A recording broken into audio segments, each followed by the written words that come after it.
ज्ञान नमो ताहि जाते भय अरहंतादि महान हरि हो महाग्रंथ करण को काज जाते मिले समाज सब पावे निज पद राज। मोक्ष मार्ग प्रकाशक ग्रंथ के मूल हस्तलिखित प्रति के आधार पर हम लोग यहाँ पर कुछ अध्ययन कर रहे हैं और इसमें कल तक हमने बात की थी कि किस तरह से ये मोक्ष मार्ग प्रकाशक ग्रंथ हमारे सामने प्रकाशित होकर उपलब्ध हुआ है। और चूँकि मूल प्रति टोडरमल जी के खुद के हाथ की है और जितने भी प्रकाशन हुए हैं उनमें मूल प्रति का अनुवाद है अथवा मूल प्रति के आधार पर छापी गई ढूंढारी प्रतियों का अनुवाद है। तो उस अनुवाद के क्रम में, संपादन के क्रम में कहीं पर कुछ संशोधन भी अपने को देखने को मिलते हैं, कुछ अंतर भी देखने को मिलते हैं। उन्हीं कुछ विशेष स्थलों की चर्चा हमको करनी है। कल मैंने आपको बताया था कि लगभग 600-700 तरह के ऐसे संशोधन मिले थे हमको 600-700 जगह पर, जिसमें कुछ तो सामान्य संशोधन थे कि सुधर जाए तो अच्छा है, कुछ ऐसे संशोधन थे कि वो सुधरना ही चाहिए और कुछ बहुत ही ज़्यादा विचारणीय संशोधन हैं। इन सभी बिंदुओं पर अपन चर्चा करेंगे।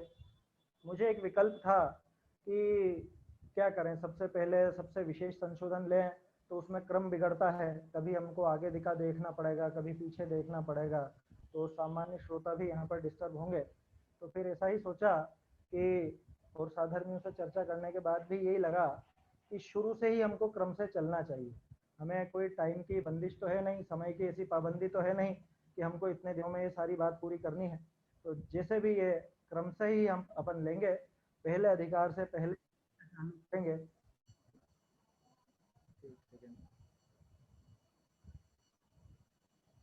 हाँ, ये इसमें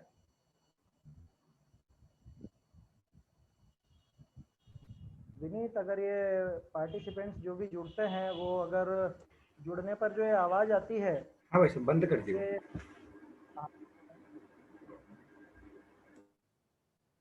चलिए, तो शुरू से ही अपन देखेंगे पहले पेज से लेकर आखिर के पेज तक, जहाँ जहाँ संशोधन अपने को दिखते हैं या कुछ विशेष बिंदु चर्चा लायक हमको मिलेंगे ढूंढारी के आधार से। और प्रकाशित प्रति में आप सबसे मेरा कल भी निवेदन था और आज भी निवेदन करूंगा कि ग्रंथ साथ में जरूर रखें, क्योंकि मैं आपको पेज नंबर बताऊंगा, आपको पेज नंबर खोल करके तुरंत देखना पड़ेगा, तो इसलिए ग्रंथ साथ में जरूर रखें और उन्हीं के आधार से हम चर्चा कर पाएंगे। शुरू के 109 पेज तक तो अपने को ज़्यादा दिक्कत नहीं आएगी, उसमें ज़्यादा समस्या इसलिए नहीं आएगी क्योंकि वहाँ पे काटा पीटी कम है, मूल प्रति नहीं है, हस्तलिखित प्रति तो है लेकिन टोडरमल जी के हाथ की नहीं है। फिर भी उसमें जो बिंदु हमको मिलते हैं टोडरमल जी की भाषा के अनुसार ही मिलते हैं, उन पर अपन चर्चा प्रारंभ करते हैं। सबसे पहले शुरुआत करते हैं पहले अधिकार से, पीठ बंध प्ररूपण नाम का जो पहला अधिकार है, और उसमें भी सबसे पहले टोडरमल जी क्या लिखते हैं उसी के आधार से हम देखते हैं। आपको ग्रंथ में सबसे ऊपर लिखा हुआ मिलेगा, छपे हुए ग्रंथ देख पाएंगे आप, यहाँ से मैं हस्तलिखित आपको दिखाऊंगा। छपे हुए ग्रंथों में सबसे ऊपर आपको लिखा मिलेगा ओम नमः सिद्धेभ्यः। ठीक है, पहला संशोधन इस ओम नमः सिद्धेभ्यः के साथ ही हमारा चालू हो जाता है।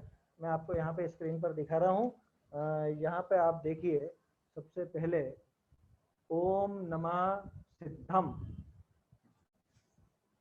आप सोच सकते हैं कि ये तो शायद प्रतिलिपिकार ने लिख दिया हो, टोडरमल जी ने नहीं लिखा हो। टोडरमल जी ने हर अधिकार के पहले, लगभग हर अधिकार के पहले नमः सिद्धम या ओम नमः सिद्धम इस प्रकार से प्रयोग किया है। अब यहाँ प्रश्न खड़ा होता है, जो थोड़े बहुत संस्कृत के ज्ञाता हैं वो ये जानते हैं कि नमः के साथ चतुर्थ विभक्ति का प्रयोग किया जाता है, जैसे वीतरागाय नमः या फिर महावीराय नमः, है ना, या नमः सिद्धेभ्य, इन सब में हमको चतुर्थी विभक्ति देखने को मिलती है।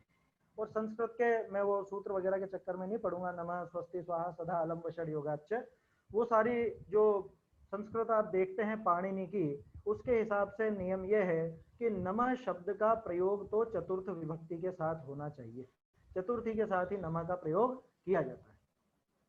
तो क्या टोडरमल जी को इतनी भी संस्कृत नहीं आती थी जो नमः सिद्धम लिखते थे हर जगह, या कोई और बात थी?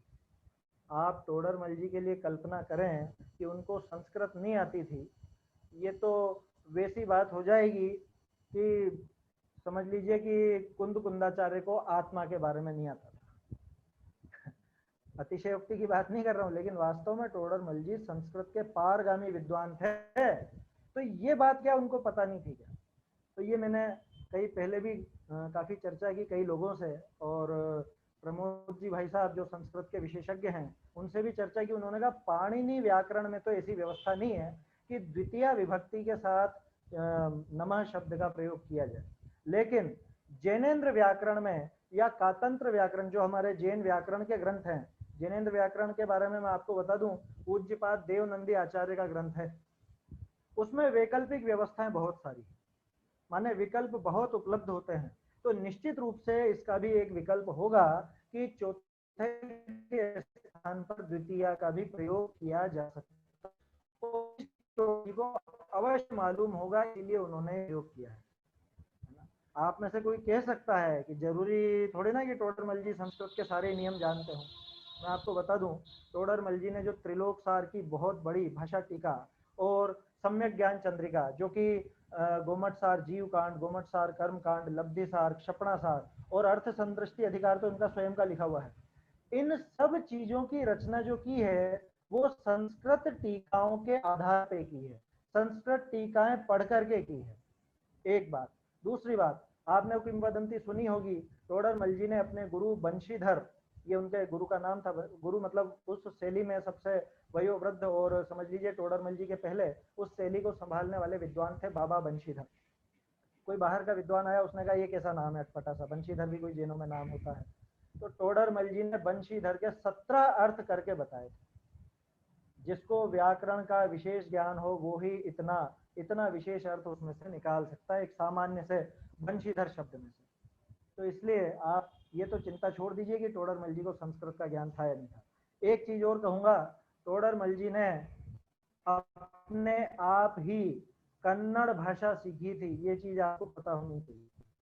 तो जो व्यक्ति स्वयं बिना किसी गुरु के मदद के कन्नड़ भाषा सीख सकता है, सीख क्या सकता है बल्कि उसको बांच सकता है, दूसरों को पढ़ा सकता है, और वो व्यक्ति अगर संस्कृत नहीं सीख पाए या संस्कृत के नियमों का उसको ज्ञान नहीं हो, ये बात हजम नहीं होती। इसलिए ये जो नमः सिद्धम प्रयोग है, ये टोडरमल जी का जान करके किया गया प्रयोग है ना। ये अभी पहले शब्द भी बात कर रहे हैं, ओम नमः सिद्धेभ्य, जो आपके ग्रंथों में ऊपर ही ऊपर लिखा हुआ दिख जाएगा। तो टोडरमल जी नमः सिद्धम लिख करके ये बताना चाहते थे कि संस्कृत अकेले कोई अन्य मतियों की नहीं है, जैन मत में भी संस्कृत का विशेष प्रयोग है। ये हिंट उन्होंने अपने को इसके माध्यम से दी है, ऐसा समझना चाहिए। तो ये पहली चर्चा थी जो हमने शुरुआत में ही की है। इसके बाद मंगलाचरण तो यथावत उपलब्ध है अपने पास। इसके आगे अपन देखते हैं, आप निकालिए पेज नंबर 2। पेज नंबर 2 पर एक पंक्ति है, थोड़ा सा आपको डिस्टर्ब तो होगा क्योंकि मुझे दो दो ग्रंथों के पेज पलटने हैं, हस्तलिखित का भी और इधर भी।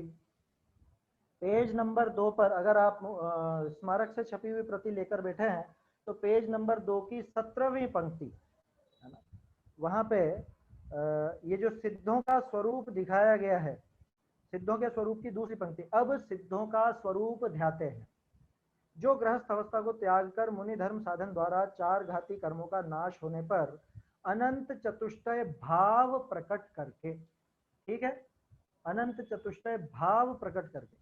मूल प्रति जो है वो मैं पढ़ता हूं यहां पर ना, ढूंढारी का आनंद लीजिए टोडरमल जी की भाषा का। अब सिद्धन का स्वरूप ध्याये है, जे गृहस्थ अवस्था त्यागी मुनि धर्म साधन तय चार घाती कर्मणिका नाश भय अनंत चतुष्टय स्वभाव। अंतर पकड़ में आया आपको? वहां पे था अनंत चतुष्टय भाव, यहाँ है अनंत चतुष्टय स्वभाव प्रकट करी। कितेक काल पीछे चार अघाती कर्मणिका भी अघाती कर्मणिका भी सम होते हैं, परम उदारिक शरीर को भी छोरी ऊर्ध्वगमन स्वभावते हैं, लोकाग्र भाग विषय जाय विराजमान भय, है ना। ये सब आगे पूरी डिटेल है, अपने को जो बात करनी है वो है उस भाव शब्द पर।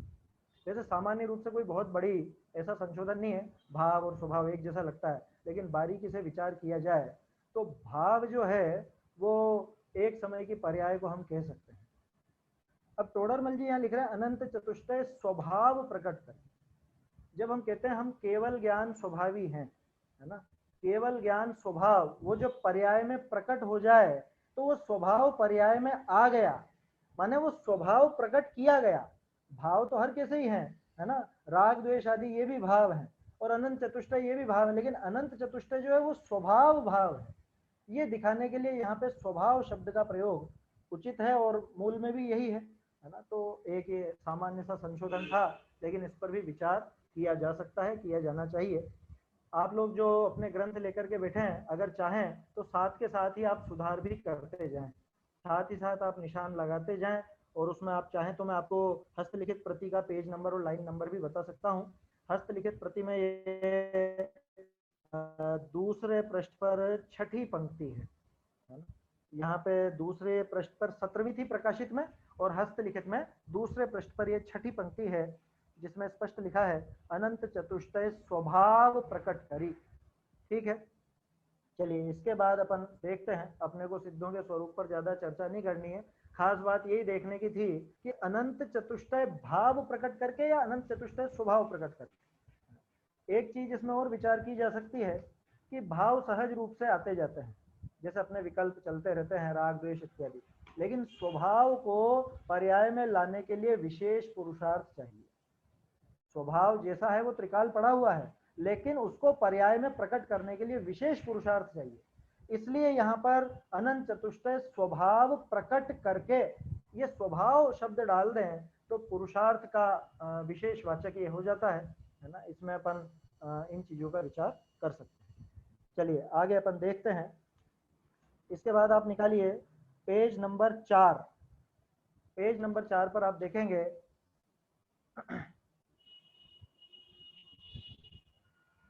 18वीं पंक्ति और 20वीं पंक्ति, पूज्यत्व का कारण जहां बताया गया है। मेरी आवाज आ रही है विनीत?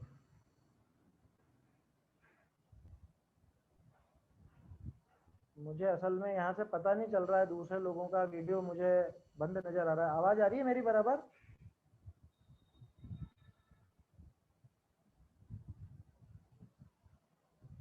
हाँ चलिए देखते हैं अपन।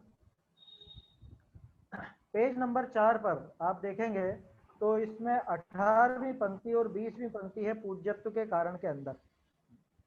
यहाँ मैं पढ़ता हूँ प्रकाशित पंक्ति से, मैं सीधे मूल से ही पढ़ता हूँ, आप प्रकाशित आप देखिए।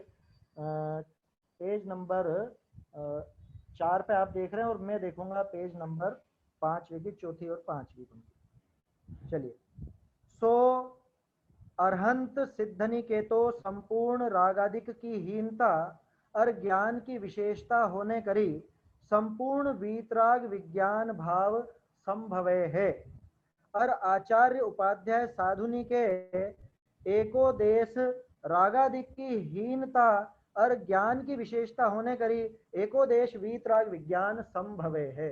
अब यहाँ पे जो आपके सामने लिखा है वो संभव है ये लिखा हुआ है, संभव है और यहाँ पे संभवे है, तो अनुवादक स्पष्ट कह सकते हैं कि साफ साफ लिखा है संभवे है, तो हमने उसका कर दिया संभव है। संभव है शब्द अपने को वहां नहीं ले जाता जहां संभवे है ये शब्द है। संभवे जो ढूंढारी में, अब इसका जो प्रभाव है वो आप इसको इस तरह से समझिए कि होता है। संभवे है माने भली प्रकार से दृढ़ता से वो होने को बताना चाह रहे हैं, तो लिखेंगे संभवे है। जबकि हिंदी में अगर अपन लिखते हैं संभव है, संभव है माने भजनीय है, होता भी है, नहीं भी होता है, हो भी सकता है, ये संभव है शब्द का अर्थ निकलता है। तो चूंकि अनुवादक से अपन इस बात पर नहीं कह सकते हैं कि आपने संभव है का संभव है क्यों किया, क्योंकि सीधा सीधा अर्थ तो ऐसा ही निकालेगा कोई भी होगा तो, लेकिन वास्तव में इसकी जगह बनेगा संभव होता है। संभव है की जगह आप सीधे होता है कर देंगे तो भी चलेगा, क्योंकि ये ढूंढारी मूल भाषा जो है इसमें थोड़े से शब्दों का जो प्रचलन है, शब्दों का जो अर्थ है वो उस तरह से नहीं निकलता जैसा हिंदी में निकलता। उसके शब्दों को अलग ढंग से देखना पड़ता है। तोडरमल जी की भाषा, मूल भाषा को अगर आपको पकड़ना है तो थोड़ा बहुत राजस्थान की देशी भाषा का ज्ञान भी होना जरूरी। तो इसमें जो बात है वो संभव है, इस पर ही थोड़ी सी चर्चा है कि अरहंत और सिद्धों के तो संपूर्ण रागादिक की हीनता है और ज्ञान की परिपूर्णता है ना। तो ये है या संभव है? यह संभव है का अर्थ क्या निकालेंगे आप? संभव है माने वास्तव में है, स्पष्ट रूप से है ना। जैसे सम उपसर्ग पूर्वक भू धातु, भू धातु होने के अर्थ में होती है। संस्कृत के अगर कोई समझदार हैं तो वो समझ जाएंगे कि सम पूर्वक वो भू धातु लगाते हैं तो वहां पे भजनी वाला अर्थ नहीं होता। भजनी माने होता भी है, नहीं भी होता, ऐसा अर्थ नहीं निकालना, बल्कि संभवे है माने होता ही है।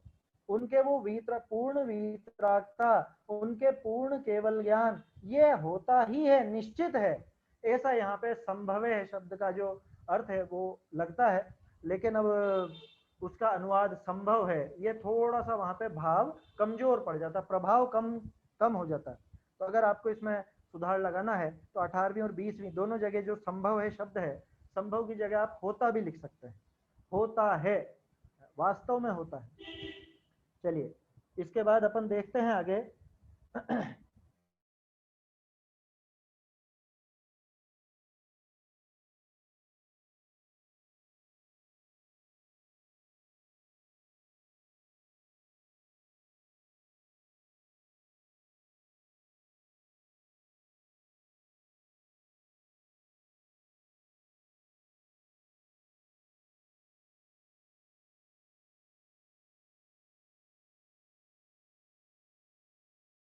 पढ़ा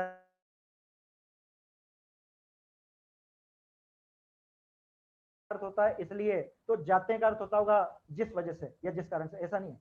जाते शब्द का अर्थ होता है क्योंकि, है ना।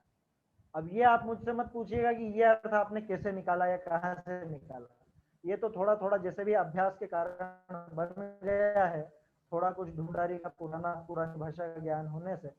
जाते हैं शब्द का अर्थ है क्योंकि, ठीक है। जाते का अर्थ है जिसलिए नहीं है, जैसे आप सोचते हैं कि ताते माने इसलिए, तो जाते माने जिस लिए, जिस वजह से, ऐसा नहीं है। जाते का अर्थ है क्योंकि। तो जाते हैं स्वरूप चिंतवन किए विशेष कार्य सिद्धि हो है बहुरी इन अरहंतादिक ही को। यहाँ पे जो प्रकाशित प्रति आप पढ़ रहे हैं उसमें है अरहंतादिक को पंच परमेष्टि कहते हैं। तोड़रमल जी साहब लिखते हैं अरहंतादिक ही को, ही लगाया उन्होंने विशेष रूप से, अरहंतादिक ही को पंच परमेष्टि कहते हैं। पहले हमने सोचा ये ही लगा दिया या नहीं लगाया क्या फर्क पड़ गया, पंच परमेष्टि तो इनका ही नाम है। कि पंच परमेष्टि, पांचों परमेष्टि जो हैं वो होने के बावजूद लोगों को अन्य देवी देवताओं का भी विकल्प बना रहता है। जैसे कल ही हमारे एक स्नातक के ग्रुप पर एक प्रश्न आया था कि पंच परम पद भज सुख लीजिए वाला जो भजन है दयानंद राय जी का, बहुत को तो मालूम ही नहीं कि दयानंद राय जी का भजन, ए विधि मंगल आरत कीजिए पंच परम पद भज सुख लीजिए। उसमें पांच परमेष्टि के बाद जिनकी जैसी जहां मर्जी होती है वहां लोग किसी का भी नाम जोड़ देते हैं। कहीं कहीं पे किसी देवी देवता का नाम घुसा देते हैं, कहीं पद्मावती का नाम आ जाता है, कहीं किसी का नाम आ जाता है, कहीं किसी का नाम आ जाता है, ऐसा भी प्रयोग किया जाता है। अब यहाँ पूज्यत्व की बात चल रही, कौन पूज्य हैं, तो वहां पे टोडरमल जी ही लगाते हैं साथ में कि ये अरहंतादिक ही पंच परमेष्टि कहलाते हैं। एक चीज और बताना चाहूंगा आपको, टोडरमल जी परमेष्टि ठठेरे का प्रयोग नहीं करते, परमेष्टि टमाटर वाले का ही प्रयोग करते हैं। पंच परमेष्टि, ये दोनों में क्या अंतर है? ये भाषा की बारीकियां हैं, थोड़ी सी हमें देखनी चाहिए। टोडरमल जी ने कहीं पे भी परमेष्टि नहीं लिखा, जबकि हम सामान्य रूप से समझते हैं कि परमेष्टि, परम पद में जो स्थित हो वो परमेष्टि, जबकि टोडरमल जी अधिकांश प्रयोग करते हैं परमेष्टि, यानी जो परम इष्ट है ना। मेरे ख्याल से शुरू शुरू में भी जहाँ पे वर्णन किया गया है वहां तो खैर नाम ही नहीं लिया कि ये पंच परमेष्टि है या कुछ इस तरह का है। यहाँ पे परमेष्टि आया है तो परमेष्टि नाम यहाँ पर मिलता है, परम इष्ट है। इष्ट माने जो अपना भला करने वाले हैं। भला करने का अर्थ वैसा नहीं जैसे अन्य मत में चलता है कि भगवान ही सब कुछ करेंगे, वैसा नहीं। भला करने वाले मतलब भले का मार्ग बताने वाले हैं, वो ही परम इष्ट हैं। हमारे इष्ट में कारण है, ऐसे टोडरमल जी हमेशा परमेष्टि शब्द का प्रयोग करते हैं। और अर्हंतादिक ही है वो परमेष्टि, अन्य कोई परम इष्ट नहीं है। ये यहाँ पर ही शब्द छूटा हुआ है, तो वो भी आप लगा सकते हैं। तो इसके बाद अपन बात करते हैं, इसमें मैंने नोट किया है 10वें पेज पर, है ना। इसके बीच बीच में भी काफी सारे संशोधन है, लेकिन उनको अपन छोड़ रहे हैं क्योंकि ऐसे तो बहुत ज्यादा स्थल हो जाएंगे। जो कुछ खास खास है उन्हीं पे अपन बात कर रहे हैं। पेज नंबर 10 निकाल लीजिए आप। उसमें जो नीचे नीचे वाला पैराग्राफ है, जहाँ पे गौतम स्वामी, सुधर्माचार्य, जम्बू स्वामी, इनका नाम लिखा हुआ है। अब यहाँ पे भी एक आपको मैं विशेषता बताऊंगा टोडरमल जी के एक खास शब्द की। हस्तलिखित में ये 13वां पेज है और प्रकाशित प्रति में 10वां पेज है। 10वां पेज आपने निकाल लिया होगा। उसमें आप देखिए वहां पीछे इस पंचम काल में 3 केवली हुए। ठीक है, मिल गया आपको? हाँ, यहां से मैं पढ़ता हूँ ढूंढारी में। तहा पीछे इस पंचम काल विषय 3 केवली भय। विषय का अर्थ में, सप्तमी विभक्ति का जो अपन प्रयोग करते हैं, पंचम काल विषय माने पंचम काल में। तहा पीछे इस पंचम काल विषय 3 केवली, गौतम, सुधर्माचार्य, जम्बू स्वामी। तहा पीछे काल दोष ते केवल ज्ञानी होने का तो बहुरी केतेक काल ताई द्वादशांग के पाठी श्रुत केवली रहे, पीछे तिनका भी अभाव भया। अब यहाँ जो अपने को बात करनी है, ये इस परंतु शब्द के ऊपर करनी, जो हस्तलिखित प्रति में आपको नजर आ रहा होगा, है ना। आपको दिख रहा होगा यहाँ पे, तत्पश्चात काल दोष से केवल ज्ञानी होने का तो अभाव हुआ, परंतु कुछ काल तक द्वादशांग के पाठी श्रुत केवली रहे। अब टोडरमल जी का जो ये बहुरी शब्द है ना, बहुरी, ये बहुरी शब्द के अलग अलग स्थान पर अलग अलग अर्थ होता है। वैसे तो बहुरी का सामान्य अर्थ है फिर, है ना, फिर, और कहीं कहीं पे इसका अर्थ तथा भी होता है, और कहीं कहीं पर इसका अर्थ कुछ अनुवादकों ने परंतु भी लिया, जैसे कि यहाँ पे लिया, लेकिन परंतु उसका सटीक अर्थ नहीं। अब आप अगर ये पंक्ति ऊपर से पढ़ के देखेंगे तो ये परंतु यहाँ पे आपको फिट बैठेगा नहीं। ये परंतु यहाँ पे बिल्कुल भी फिट नहीं बैठेगा। क्यों नहीं बैठेगा? कि तत्पश्चात काल दोष से केवल ज्ञानी का तो अभाव हुआ, लेकिन कुछ काल तक द्वादशांग के श्रुत के पाठी श्रुत केवली रहे, ये कम जमता है। जबकि अगर ये बहुरी का अर्थ आप फिर करते हो, जो कि इसका वास्तविक अर्थ है, तो वो अर्थ बैठ जाएगा कि तत्पश्चात, इसका अर्थ भी फिर ही है ना। तहाँ पीछे का जो तत्पश्चात लिखा है, तहाँ पीछे इस पंचम काल विषय 3 केवली भय, तहाँ पीछे काल दोष से केवल ज्ञानी होने का तो अभाव भया। बहुरी यानी फिर उनके बाद केतेक काल ताई द्वादशांग के पाठी श्रुत केवली रहे। तो यहाँ बहुरी शब्द का अर्थ फिर होता है। इस पर इसलिए भी विचार करना जरूरी समझा अपन ने, क्योंकि अधिकांश विद्वानों के मुंह से आपने सुना होगा कि टोडरमल जी का सर्वाधिक प्रचलित शब्द कौन सा है। किसी से भी पूछो वो बताएगा परंतु, कि ये टोडरमल जी का परंतु है। एक रहस्य की बात आपको बताऊं, टोडरमल जी ने परंतु शब्द का प्रयोग बहुत कम किया है। टोडरमल जी ने परंतु शब्द का ज्यादा प्रयोग नहीं किया। टोडरमल जी ने सर्वाधिक कोई शब्द का प्रयोग किया तो मेरी नजर में वो शब्द है सो, और वो सो शब्द का बहुत बहुत ज्यादा अलग अलग तरह से अलग अलग जगह पे अर्थ निकलता है। आप जिस भी प्रकरण में देखेंगे तो हर जगह अलग अर्थ निकलेगा। कई बार तो अनुवाद कर्म पड़ जाता है सो की जगह में क्या लिखूं। मैंने आपको कल बताया था, अभी नया जो प्रकाशन निकला है मलायतन से, तो उसके भी नया अनुवाद हुआ, नया संपादन हुआ, वो भी मुझे देखने का अवसर प्राप्त हुआ। उसमें मेरी कई बार राकेश जी भाई साहब से भी काफी लंबी लंबी चर्चाएं होती थी, तो वो सो शब्द के ऊपर बहुत ज्यादा होती थी। किसी जगह पे वो चाहते थे कि सो शब्द का प्रयोग कम से कम रखें, क्योंकि आजकल की भाषा में सो का प्रयोग बहुत कम करते हैं, जबकि ऐसा कोई हार्ड एंड फास्ट नहीं है, प्रयोग तो होता ही है। हम देखते हैं अखबारों में भी, फिल्मों में भी, मैं तो जो हूँ सो हूँ, सो तो मैं हूँ ही सही, या सो का प्रयोग बहुत आराम से होता है, और हर जगह उसका अर्थ अलग निकलता है। तो टोडरमल जी के परंतु से ज्यादा आपको टोडरमल जी का सो मिलेगा, और उसी तरह से बहुरी मिलेगा। तो बहुरी का भी अलग अलग जगह अलग अलग अर्थ है।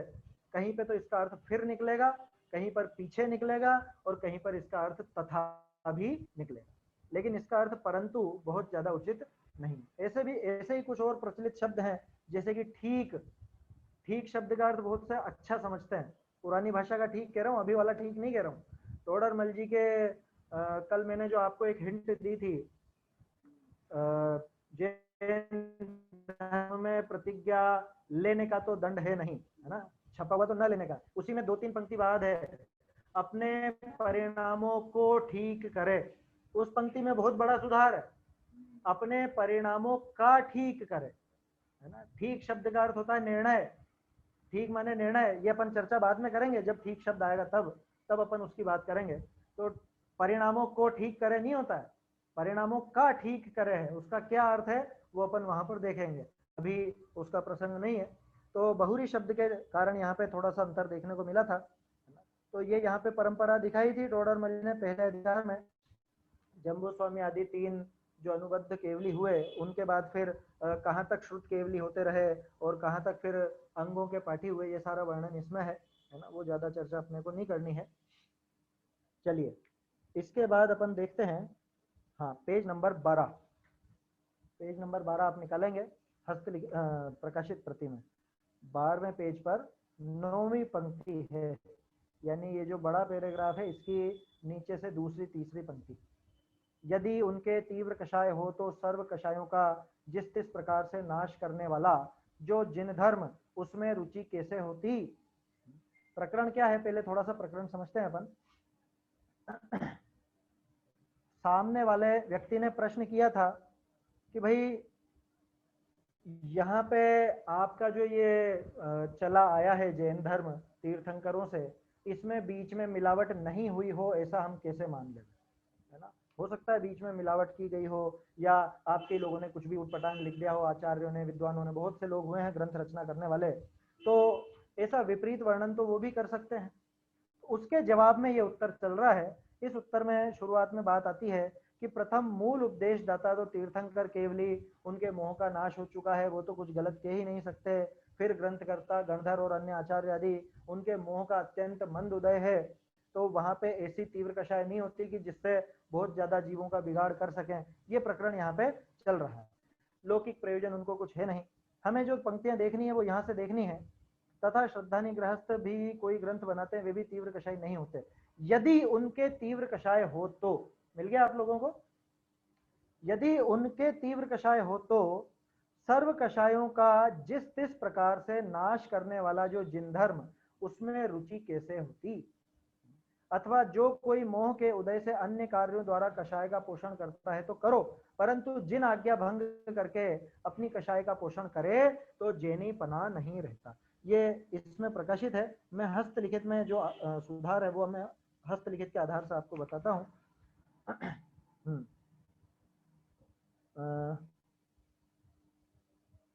सो भी तीव्र कषाई नहीं है,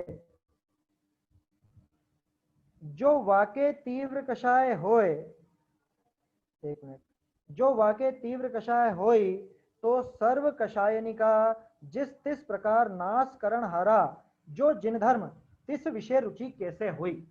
ये तो मूल पंक्ति है ना। इसके बाद अपने को बात करनी है। अथवा जो मोह देते हैं, ये जो शब्द है ना, अब ये जो भी एक विशेष शब्द है। जो का अर्थ किसी व्यक्ति के लिए भी हो सकता है, किसी तीसरे व्यक्ति वस्तु के लिए। अपनी भाषा में जो का अर्थ यदि भी होता है ना। जो शब्द के लिए, जो मैं ऐसा करूं तो मेरा नाम पलट देना, बोलते थे पहले के लोग, अभी भी बोलते हैं बहुत से। जो तूने ऐसा किया तो मैं ऐसा कर दूंगा। तो जो का अर्थ यदि होता है ना, जो का अर्थ कोई तीसरे व्यक्ति के लिए भी होता है, लेकिन यहाँ पर वो भाषा थोड़ी सी अपने को समझनी पड़ेगी, नहीं तो टोडरमल जी का बराबर अर्थ अपन नहीं पढ़ पाएंगे। यहाँ पे जो बात चल रही है किसी एक व्यक्ति के लिए बात चल रही है, कोई तीसरे के लिए बात नहीं चल रही। यहाँ किसके लिए बात चली थी, श्रद्धानी गृहस्थ भी कोई ग्रंथ बनाते हैं, वे भी तीव्र कषाय नहीं होते। ठीक है, यदि उनके तीव्र कषाय हो तो सर्व कषायों से जिस जिस प्रकार से नाश करने वाले जिन धर्म में उसको रुचि कैसे होगी। ठीक है, अथवा यदि, अब अगर अपन यहाँ पे अर्थ करें, अथवा जो कोई तीसरा व्यक्ति, पहली बात तो टोडरमल जी ने जो कोई तो लिखा ही नहीं, सीधे क्या लिखा, मैं वापस पंक्ति पढ़ता हूं। अथवा जो मोह के उदयते, है ना, अथवा जो मोह के उदयते अन्य कार्य नहीं करी कषाय पोषे है, तो पोषे,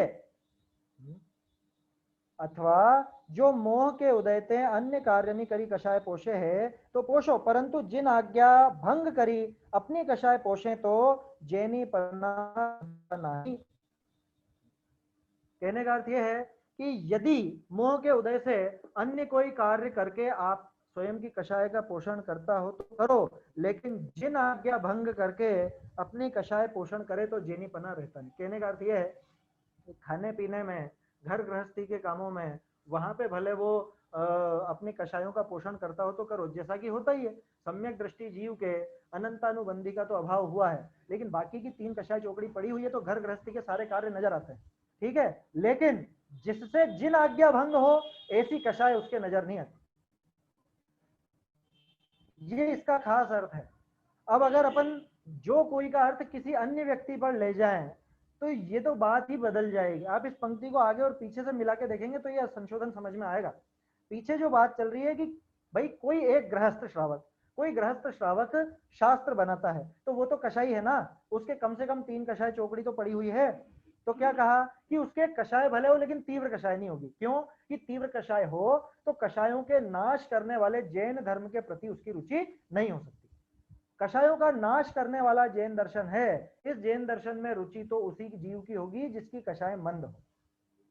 तीव्र कषाई जीव की रुचि इसमें हो ही नहीं सकती। आप देख सकते हो स्वाध्यायी वही व्यक्ति होगा, शास्त्र जैन शास्त्रों का अभ्यास करने वाला, क्योंकि जैन शास्त्रों के ऊपर ही ये बात, बाकी क्रियाकांड पे बात नहीं आई है अभी।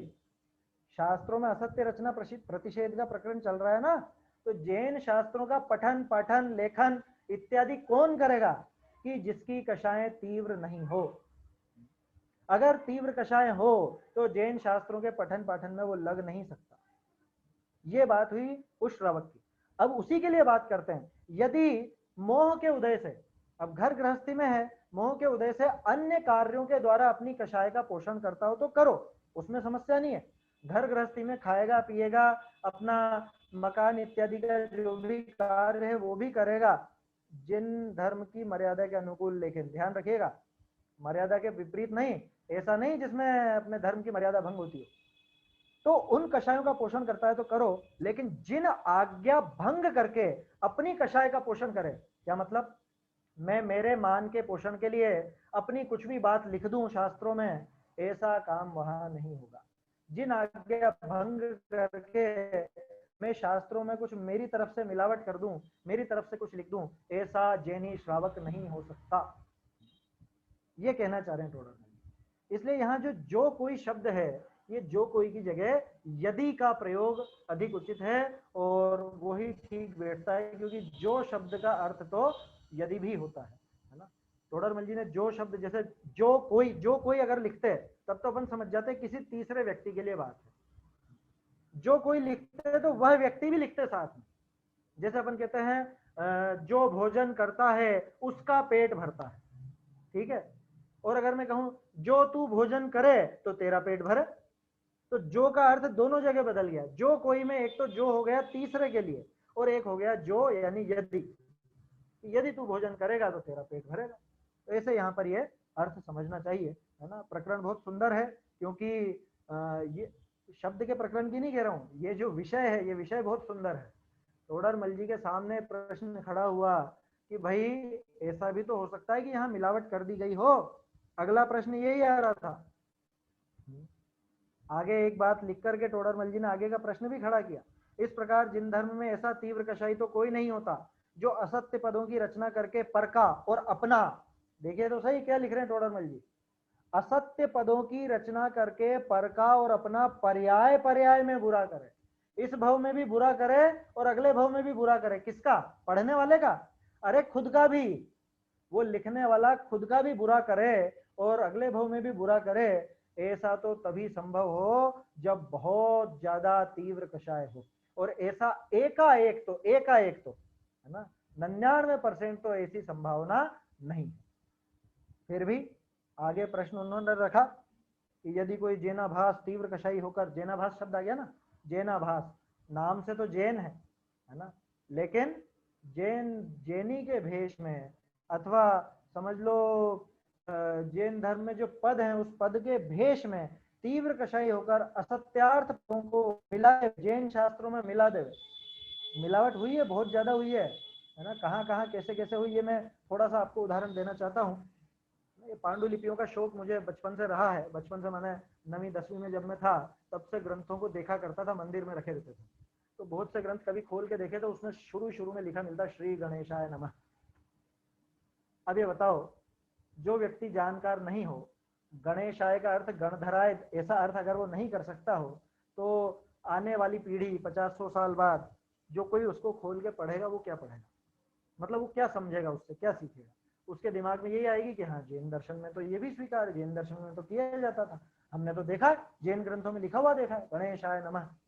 ये चीज कहाँ से आई, कैसे आई? उसका एक छोटा सा उदाहरण मैं आपको देता हूँ। जैसा मैंने कल भी आपको बताया था, पहले जब छपने की व्यवस्था नहीं होती थी, प्रकाशन केंद्र नहीं होते थे, तो उस जमाने में हाथ से लिखने वाले प्रोफेशनल ऐसे लिपिकार हुआ करते थे, और ज्यादातर लिपिकार ब्राह्मण हुआ करते थे, क्योंकि ब्राह्मणों में पढ़ने पढ़ाने की प्रवृत्ति शुरू से रही है, तो लिखने का काम भी उनको रहता था। राइटिंग उनकी सुंदर होती थी। बनियों की, वैश्य समाज की राइटिंग कभी भी बहुत अच्छी नहीं रही है ना। अभी भी बहुत ज्यादा अच्छी नहीं है, किसी किसी की हो भी जाती है, लेकिन बहुत कम होते हैं जिनकी व्यापारियों की राइटिंग अच्छी है। तो लिखने का काम इन्हीं लोगों को मिलता था, अन्य मतियों को ही मिलता था। अब अन्य मती जब लिखने बैठता तो शुरू में अपने इष्ट देव को नमस्कार कर लेता, आखिर में अपने इष्ट देव को नमस्कार कर लेता। तो इस तरह से शुरू में और आखिर में तो ये मिलने लग गया। और कभी कभी कोई तीव्र कषाई लिखने वाला हो तो किसी ग्रंथ में बीच में कहीं पे ऐसा कुछ प्रकरण लगे तो बीच बीच में अपने हाथ से ही कुछ प्रकरण बना करके लिख करके और उसमें मिलावट कर दी गई। ऐसा हुआ है, शास्त्रों में ऐसा हुआ है। वो चर्चा जब आएगी तब अपन करेंगे, मैं ज्यादा उसको खींचना ही नहीं चाहता। एक आपको मैं हिंट देना चाहता हूँ, ऐसे जो रचनाएं हैं, अधिकांश मिलावट का मौका कहाँ रहता है? जहाँ ग्रंथ के दो हिस्से हों या कोई दो व्यक्तियों ने वो ग्रंथ पूरा किया हो। जैसे एक उदाहरण आपको दे देता हूँ, आगे आप उसमें विचार करना, कभी प्रसंग बने तो अपन भी देखेंगे, चर्चा करेंगे। आदि पुराण बहुत प्रसिद्ध ग्रंथ है और बहुत सुंदर ग्रंथ है। आदि पुराण में आपको एक जगह पर ऐसा प्रकरण मिलेगा जहां पे श्रावक को 3 प्रकार की अग्नि, और मतलब बिल्कुल ऊट पटांग और ऐसा क्रियाकांड पूरे ग्रंथ कहीं पे नहीं मिलेगा, सिर्फ एक ही जगह मिलेगा। वो जगह कौन सी है? अभी इसे देखना। वो जगह वो है जहां पे जिन सेनाचार्य का हिस्सा खत्म हुआ। आपको पता है आदि पुराण पूरा एक आचार्य का लिखा हुआ नहीं है। जिन सेनाचार्य का अधूरा रह गया था उसको उनके शिष्य गुणभद्राचार्य ने पूरा किया। गुणभद्राचार्य आत्मानुशासन वाले, तो आत्मानुशासन वाले गुणभद्राचार्य ने जहां से लिखना प्रारंभ किया और जहां जिनसेनाचार्य का पूरा हुआ, उन दोनों के प्रकरण के बीच में वो प्रकरण मिलता है जहां पे वो सारा वो यज्ञ वगैरह और 3 प्रकार की अग्नि और बहुत बहुत क्रियाकांड, जिसमें अपने को कई बार तो ऐसा लगता है यार ये तो बिल्कुल ब्राह्मणों जैसी क्रिया है, वो सारी चीजें वहां देखने को मिलती है। इस बात से बहुत से लोग सहमत नहीं होंगे मेरी इस बात से, लेकिन आप गहराई से उसका अध्ययन करेंगे तो आपको स्पष्ट पता चलेगा कि यहाँ कुछ ना कुछ झोल है। टोडरमल जी ने एक हिंट दी है अपने को, मिलावट कैसे पहचाने, कि जैसे कोई सच्चे मोतियों में नकली मोती मिला करके चलाए। अंकुर भाई वहां पे उदाहरण है, सच्चे मोतियों में नकली मोती मिलाकर चलाए तो भोले, भोले का अर्थ मूर्ख, ध्यान रखना टोडरमल जी का ये भी एक विशेष शब्द है, भोले का अर्थ मूर्ख, कि भोले व्यक्ति तो ठगा जाएंगे लेकिन जो पारखी होगा वो देखते ही पहचान लेगा। क्यों? कि झलक नहीं मिलती, ये टोडरमल जी के शब्द है, झलक नहीं मिलती। ऐसे ही उस प्रकरण की आपको पूरे ग्रंथ में झलक नहीं मिलेगी। मैं आपको अब ये बात चली है तो बता ही देता हूं, वहां जिन छंदों का प्रयोग है, जिस तरह के छंदों का प्रयोग है, वो आप छंद मिले ना, आपको पूरे ग्रंथ में वो छंद नहीं मिलेंगे। जिस तरह के शब्दों का प्रयोग है उस तरह के शब्दों का प्रचलन आपको पूरे ग्रंथ में नहीं मिलेगा। इसलिए मेरा तो स्पष्ट मानना है, हम लोगों ने बहुत अच्छे से देखा उसको, स्पष्ट मानना है कि ये बीच में कहीं से किसी ने पत्रों का मिलान कर दिया। कैसे मिलान कर दिया? जिन सेनाचार्य का जहां पूरा हो चुका था वो हो गया, अब वो ले जा करके किसी ने गुणभद्राचार्य को दिया पूरा करने को, और उसके बाद गुणभद्राचार्य ने लिखा। अब दोनों का जो समझ लो संधि वाली जगह थी, मिलान करने वाली जगह थी, वहां पे किसी प्रतिलिपिकार ने अथवा किसी अन्य लाने ले जाने वाले, ग्रंथ इधर से उधर ले जाने वाले ने बीच में अपने कुछ पत्र मिला दिए, कर दिए, एक प्रकरण बना दिया, और इस तरह से वो जैन दर्शन में चल पड़ा। और लोग बाग उसका पक्ष लेते हैं कि देखो देखो लिखा है, वहां लिखा है, वहां लिखा है। आप स्पष्ट रूप से देखना, जो बारीक विचारक हैं वो जरूर देखें, है ना। जो भी आप लोग ये सुन रहे हैं, अगर आप गहन अभ्यास रखते हैं संस्कृत आदि का, तो आप विचार करके देखना, वहां जो छंद दिए हैं और विशेष शब्दों का जो प्रयोग है ना, उससे पकड़ में आ जाएगा। झलक नहीं मिलती, उससे आप पकड़ लोगे कि ये कुछ गड़बड़ हुई। तो कहने का अर्थ है कि इस तरह से जैन दर्शन के ग्रंथों में भी बीच में बहुत मिलावट हुई है। तो क्या करें, हम तो सामान्य लोग हैं, हम कैसे पकड़ें, कैसे हम समझें? तो सीधा सा तरीका दिया है, टोडरमल जी ने ही बताया है। आप ये मोक्षमा प्रकाशक पूरा खुद से पढ़ें, अपन तो जहां जहां विशेष स्थल आएंगे उन पर चर्चा करेंगे ही सही। टोडरमल जी ने साफ साफ समझाया है क्या, कि भाई जैन धर्म में मूल रूप से दो ही चीजें हैं, अहिंसा और वीतरागता। क्या, जैन धर्म दो ही पहियों की गाड़ी है, अहिंसा और वीतरागता।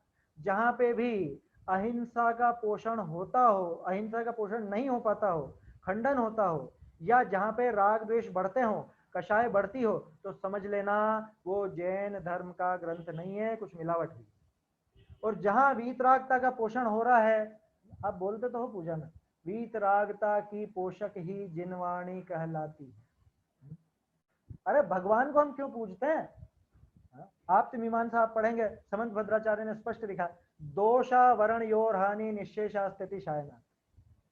आप मीमांसा देवागम स्तोत्र भी जिसको कहते हैं, दोष और आवरण की हानि। दोष माने राग द्वेष, आवरण माने ज्ञानावरणी आदि, माने ज्ञान की कमी और राग द्वेष आदि।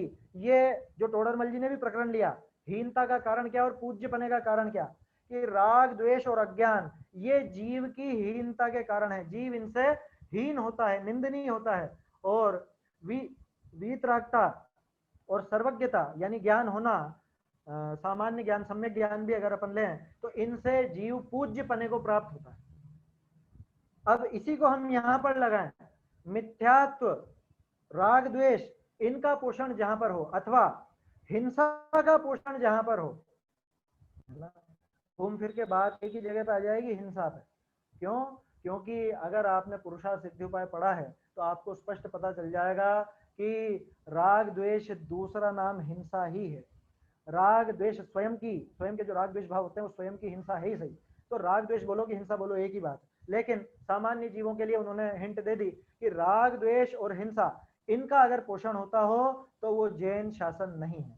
राग द्वेष से विपरीत यानी वीतरागता की और अहिंसा की पोषक जहां बात हो, वही जैन शासन है। हमारे पास सीधी सी कसौटी है, अब आप कसौटी पे कस के देख लो ये चीज इस पर बराबर बैठती है कि नहीं बैठती। अगर वो चीज हिंसा का पोषण करने वाली है, वो बात हिंसा का पोषण करने वाली है, तो स्पष्ट मानना कि जैन शासन नहीं है, लेकिन जैन शासन में मिलावट हो गई किसी भी तरह की बात।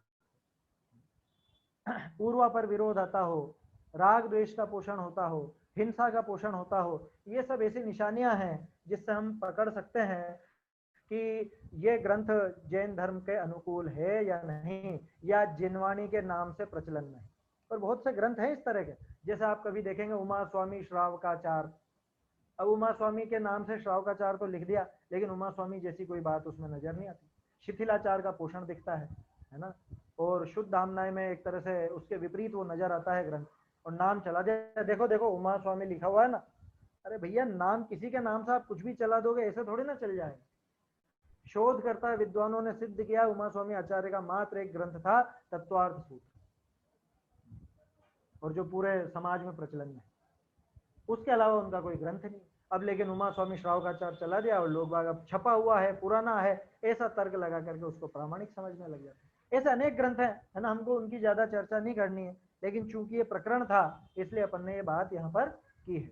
अभी समय क्या समय हो गया है कि 1 मिनट और बचा है अपना। तो इस तरह से अपन देख सकते हैं कि जैन मत में पहली बात तो सामान्य रूप से असत्यार्थ पदों की रचना मिलती नहीं। फिर भी कोई तीव्र कषाई होकर के ऐसी मिलावट कर दे तो वो चलेगा नहीं, चलने वाला नहीं है वो। कोई जैना भाषी, जैना भाष शब्द का प्रयोग किया है, कोई जैना भाषी अगर उसमें मिलावट करने का प्रयास करे तो वो बुद्धिमानों के पकड़ में आएगी और उसका खंडन हो जाएगा, जैसा कि बाद के वर्षों में हुआ, है ना। बनारसी दास जी आदि ने, राजमल जी ने, टोडरमल जी ने, राजमल जी ने तो इतना फिर भी नहीं किया, बनारसी दास जी, भैया भगवती दास जी, टोडरमल जी, भागचंद जी, दौलत राम जी, भूधर दास जी, इन सब ने इन सब जो भी गलत बातें धर्म के नाम पर प्रचलन में आ चुकी थी उनका खंडन स्पष्ट रूप से किया है। तो हमको ये सब तटस्थ होकर के और बहुत बुद्धि लगा करके, दिमाग लगा कर, अरे मनुष्य है अपन, ये मनुष्य का माथा मिला है अपने को, थोड़ा इसका उपयोग करना चाहिए, है ना। लकीर का फकीर नहीं बनना चाहिए कि देखो देखो ये हमको तो ये लिखा हुआ मिल गया। अभी तो लोगों के दिमाग में पता नहीं क्या क्या बातें चलती है। संस्कृत में कुछ लिखा हुआ मिल जाए तो वो प्रामाणिक है, पुराना कुछ लिखा हुआ मिल जाए तो वो प्रामाणिक है। अरे भाई, ये जो चोर कथा, हास्य कथा आदि है ना, ये भी बरसों से चल रही है। 1000 साल पुरानी मैं आपको धूर्त कथा बता दूंगा, तो क्या वो धूर्त कथा लिखी होने से उसको प्रामाणिक मान लिया जाएगा कि नहीं नहीं बात सच्ची है, क्योंकि 1000 साल पुरानी है इसलिए। पुराना होना ये सत्यता की पहचान नहीं है। संस्कृत में या प्राकृत में लिखा होना ये भी सत्यता की पहचान नहीं है ना। ये बात आप थोड़ा सा दिमाग में बिठा लेना। कोई चीज अपने को संस्कृत प्राकृत में लिखी मिल जाए, इतना मात्र उसकी प्रामाणिकता के लिए पर्याप्त नहीं है। क्यों कि अभी आप पैसे दीजिए, जयपुर में पैसा लेकर के लिखने वाले बैठे हुए हैं, संस्कृत के विद्वान है ना, विद्वान माने अब उनका प्रोफेशन है वो, उनको ट्रांसलेशन करके देना। आप अपनी मर्जी से कुछ भी उल जलूल कुछ भी लिख करके दे दो, वो उसका संस्कृत में अनुवाद करके आप दे देंगे, आप उसको ग्रंथ के नाम से छाप दो, चल पड़ेगा। तो संस्कृत में लिखा होना, प्राकृत में लिखा होना, पुराना लिखा होना, ये प्रामाणिकता की निशानी नहीं है। जैन दर्शन में तो प्रामाणिकता की कसौटी एक ही है कि वो अहिंसा और वीतरागता का पोषक हो। अगर वो अहिंसा और वीतरागता की कसौटी पर खरा नहीं उतरता है तो उसको हम स्वीकार नहीं कर सकते।